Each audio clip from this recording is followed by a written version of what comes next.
धुळे लोकसभा निवडणुकीत परसुडे येथील बूथ क्रमांक 26 व शिंदखेडा येथील बूथ क्रमांक 145 ही दोन्ही ईव्हीएम खराब झाल्याने या बूथच्या मतांची मोजणी न करता थेट निकाल जाहीर करण्यात आला। हा लोकशाहीचा खून असून धुळे लोकसभा निवडणुकीच्या निकालाला तात्काळ स्थगिती देऊन मालेगाव शहरात झालेल्या एकतर्फी मतदान हे संशयास्पद असून उच्चस्तरीय चौकशी करण्यात यावी अशी मागणी परसुडे व शिंदखेडा येथील ग्रामस्थांनी जिल्हाधिकारी अभिनव गोयल यांच्याकडे लेखी निवेदनाद्वारे केली।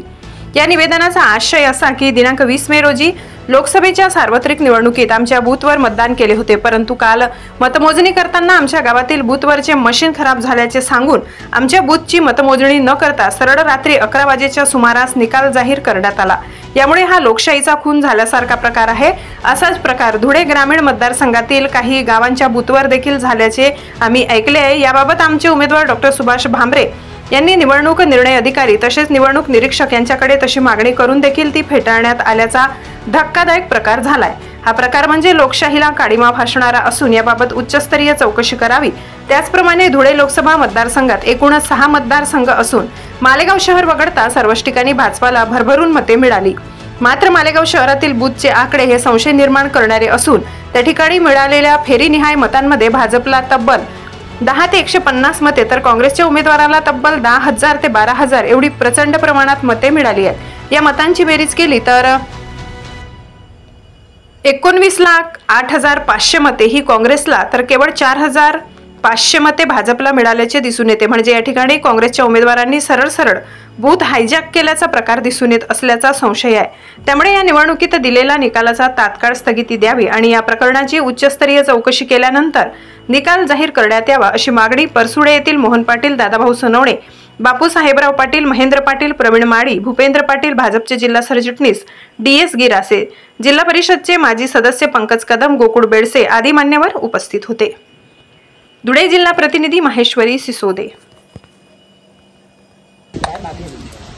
माझे नाव मोहन शिवाजी पाटील, राहणार परसुडे, तालुका शिंदखेडा विधानसभामध्ये माझं अस्तित्व आहे किंवा मी राहिला आहे। तर या आमच्या मागणी एक आहे सर, या ठिकाणी आम्ही कलेक्टर ऑफिसला, जिल्हाधिकाऱ्याला, अधिकारी साहेबांना आम्ही निवेदन देण्यासाठी आलो।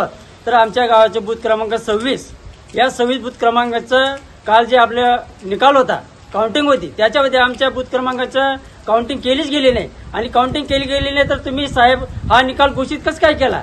कारण या ठिकाणी आम्हाला लोकशाहीचा अर्थच कळत नाही की लोकशाही हे प्रत्येक एका मताने सुद्धा मनुष्य निवडू शकतो, पडू शकतो आणि पूर्ण गावाच्या मतदानाचं इलेक्शन आहे, जे निवडणुकीची मतपेटी आहे तीच काउंट न केली गेली आणि त्याच्यामुळे तुम्ही निकाल घोषित करू शकतात। हा निकाल घोषित करू शकत नाही। हा निकाल थांबवण्यात यावा आणि त्यांना असं खासदारकी म्हणून त्यांना कुठले प्रशस्ती पत्र किंवा बहाल करू नये। आणि दुसरी गोष्ट एक शंकास्पद आहे आम्हाला की या लोकसभेमध्ये 6 मतदारसंघ विधानसभेचे आहेत, त्याच्यामध्ये 5 मतदारसंघामध्ये अतिशय व्यवस्थित म्हणजे दोघं पक्षांचे मतदान अतिशय व्यवस्थित झालेले आहे, परंतु जे शहरी मतदान आहे, मालेगाव शहराचे जे मतदान आहे की त्या ठिकाणी साहेब एकाच पक्षाला 1,98,000 मतं मिळू शकतात आणि दुसरा जो पक्ष आहे BJP पक्ष आहे त्याला 4,500 मते मिळू शकतात। म्हणून अशी काहीतरी प्रणाली त्या ठिकाणी शंकास्पद राबवली गेली आहे की त्या ठिकाणी काहीतरी एका लोकशाहीचा खून झालेला असं मला वाटतं की एवढं वन वे होऊ शकत नाही। तर त्याची उच्च स्तराला चौकशी करण्यात यावी की चौकशी व्हावी असं मी गावकऱ्यांतर्फे एक मागणी मागतो आणि हा निकाल जो आहे साहेब, हा निकाल स्थगित करण्यात यावा, थांबवण्यात यावा। तत्पूर्वी याची चौकशी पूर्ण झाली पाहिजे तेव्हा निकाल घोषित करण्यात यावा असं आमची ग्रामस्थांतर्फे मागणी करतो आम्ही। मी प्रवीण माळी, शिंदखेडा, आमच्या शिंदखेडा शहरातील 145 बूथ क्रमांकाच्या देखील परसोड्याच्या बूथप्रमाणे अशीच परिस्थिती झालेली आहे की आमच्या बूथचं आतापर्यंत आम्हाला कुठल्याही प्रकारचा निकाल दिला गेला नाही। अर्थात म्हणजे त्या 145 क्रमांक बूथची मोजणीच झाली नाही, मशीन बंद हे असं आम्हाला सांगण्यात आलं आणि मशीन साईडला ठेवून त्याची कुठल्याही प्रकारची काउंटिंग झालेली नाही।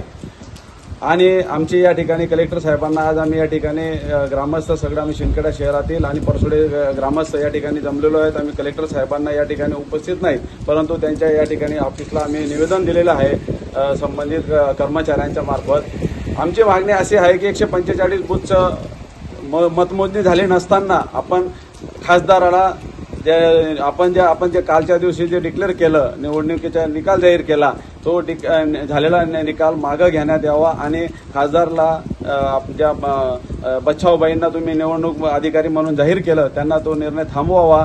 आमच्या हा आधी उच्चस्तरीय चौकशीची जी मागणी आहे ती मागणी पूर्ण करावी अशी मी शिंदखेडा शहरवासियांच्या वतीने आणि मालेगाव शहरामध्ये जे एकतर्फी मतदान दाखवलं याच्यामध्ये लोकशाहीचा 100% खून झालेला आहे. असं कधी होत नाही. तुम्ही बूथवरती अक्षरशः मतं त्या ठिकाणी स्वतः एका व्यक्तीने ठोकून घेतलेले आहेत, एका व्यक्तीने मतं टाकून घेतलेले आहेत. असा प्रकार त्या ठिकाणी निदर्शनात येतोय. ज्याप्रमाणे निकाल बाह्यचा जो निकाल या ठिकाणी झाला मध्यचा मालेगाव मध्यचा, तर असा आम्हाला या ठिकाणी निदर्शनात येत आहे. कृपया आमची विनंती आहे कलेक्टर साहेबांना की या पूर्ण प्रक्रियेचा उच्चस्तरीय चौकशी करूनच मग या ठिकाणी आपण निकाल बहाल करावा.